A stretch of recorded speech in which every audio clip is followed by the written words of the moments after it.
Today I'm going to tell you about an adventure gone wrong. In the first part of the video, you'll hear the whole story. Then in the second part, I'll provide explanations for 15 useful words and phrases from the story, followed by examples to show how they have been used in the writing. Hope you find it useful and maybe learn something new from this video. Okay, now let's begin. Part 1. An Adventure Gone Wrong. The Unplanned Mountain Escape. There's something about the idea of an adventure that makes it irresistible. It promises excitement, escape, and a story worth telling. That's exactly how it felt when my friends and I decided to take an impromptu hike to Eagle's Crest, a mountain known for its stunning views and winding trails. None of us were seasoned hikers, but we figured, how hard could it be? Spoiler alert, it was harder than we imagined. It started on a crisp Saturday morning. The weather was perfect clear skies and a cool breeze. Armed with backpacks filled with snacks, water, and a vague idea of the trail, we set out, confident that a few hours of hiking would bring us to the summit and back. Google Maps had assured us it was a moderate trail, and we had no reason to doubt it. The excitement of the beginning. The first hour of the hike was idyllic. The trail was wide and well-marked, winding through a canopy of tall trees.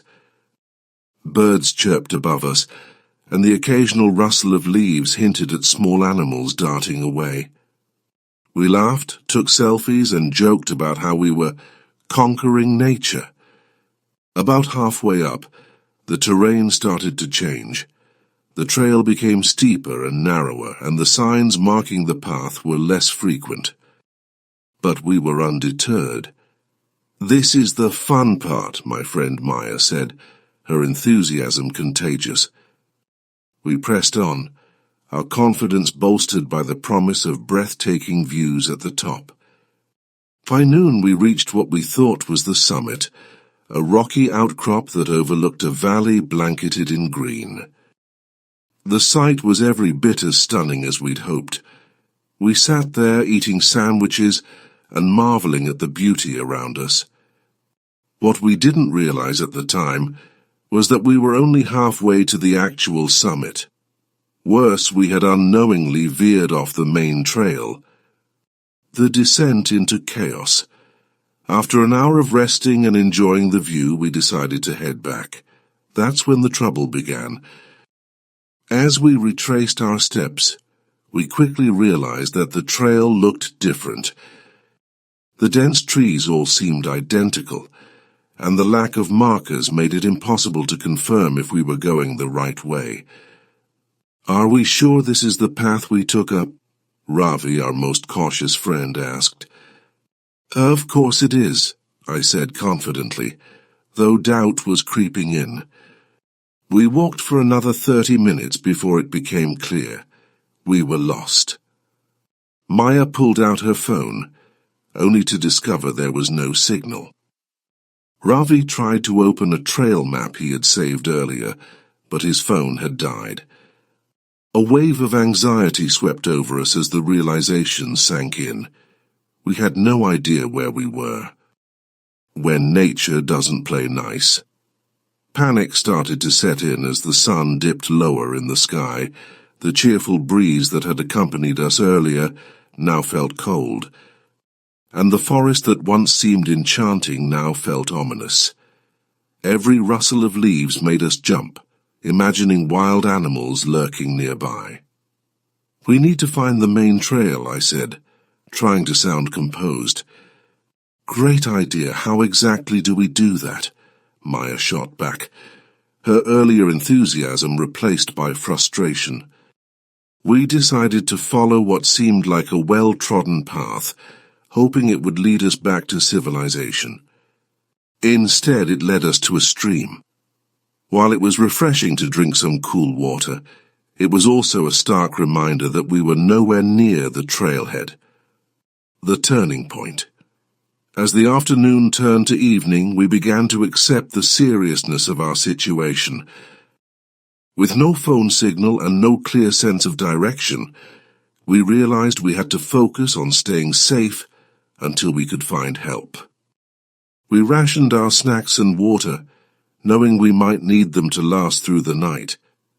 Ravi, ever the practical one, suggested we follow the stream downhill. Streams usually lead to rivers, and rivers lead to towns or roads, he said. It sounded logical enough, so we decided to give it a try. The descent was rough. The ground was uneven, and we slipped more times than I could count. Thorns snagged at our clothes and branches scratched our arms. But the stream gave us a sense of direction, and that was enough to keep us moving. Just when our morale was at its lowest, we spotted something through the trees, a small wooden bridge. The sight of human construction was like a beacon of hope. We hurried toward it, our fatigue momentarily forgotten. The rescue. The ranger, an older man with a weathered face and kind eyes, was just finishing his patrol. He was startled to see us emerge from the woods, dirty and exhausted, but quickly sprang into action. After listening to our story, he handed us bottles of water and assured us that we weren't the first hikers to lose their way on Eagle's Crest. The trail can be tricky, especially near the summit, he said.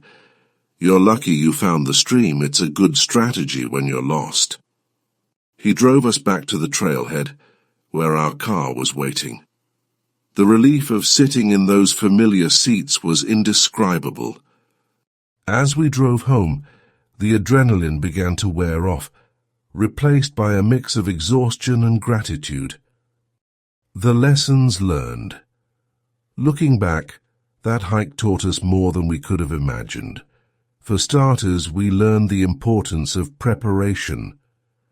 Next time, we'd carry a physical map, extra phone batteries, and even a whistle for emergencies. We also learned to respect nature and its unpredictability. The forest is beautiful, but it can be unforgiving if you're careless. But perhaps the biggest lesson was about teamwork. In the face of stress and fear, we leaned on each other for support, turning a potentially disastrous situation into a story we'd laugh about later. To this day, we still joke about the time we almost became a missing persons case. But behind the laughter is a deep respect for the experience and a shared understanding that adventures, even the ones that go wrong, are what make life memorable. Would I go hiking again? Absolutely. But next time I'll make sure I know exactly where I'm going and how to get back. That is the end of the story. Now let's move on to part 2, looking at 15 useful words and phrases and how they have been used in the story. Number 1, impromptu. Meaning, done without being planned or organized. Example from the story: that's exactly how it felt when my friends and I decided to take an impromptu hike to Eagle's Crest. Number 2, idyllic. Meaning extremely peaceful, beautiful, or perfect, often in a way that seems idealized. Example from the story: the first hour of the hike was idyllic. Number 3, veered. Meaning to change direction suddenly. Example from the story: worse, we had unknowingly veered off the main trail. Number 4, ominous. Meaning suggesting something bad or unpleasant is about to happen. Example from the story: the forest that once seemed enchanting now felt ominous. Number 5, rationed. Meaning to divide and limit the use of something so it lasts longer. Example from the story: we rationed our snacks and water, knowing we might need them to last through the night. Number 6, morale. Meaning the confidence, enthusiasm, and discipline of a group or person at a particular time. Example from the story. Just when our morale was at its lowest, we spotted something through the trees. Number 7, beacon, meaning a source of light or inspiration, often used metaphorically to indicate hope or guidance. Example from the story. The site of human construction was like a beacon of hope. Number 8, rustle, meaning a soft crackling sound made by movement, often of leaves or fabric. Example from the story. The occasional rustle of leaves hinted at small animals darting away. Number 9, marvel, meaning to feel amazed or in awe of something wonderful. Example from the story. We sat there eating sandwiches and marveling at the beauty around us. Number 10, unforgiving, meaning harsh or severe, not allowing mistakes or comfort. Example from the story. The forest is beautiful, but it can be unforgiving if you're careless. Number 11, set out, meaning to begin a journey or an activity with a specific purpose. Example from the story. Armed with backpacks filled with snacks, water, and a vague idea of the trail, we set out. Number 12, wave of anxiety, meaning a sudden and overwhelming feeling of nervousness or fear. Example from the story. A wave of anxiety swept over us as the realization sank in. We had no idea where we were.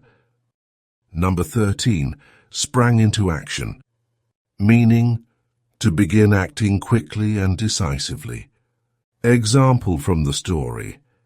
He was startled to see us emerge from the woods, dirty and exhausted, but quickly sprang into action.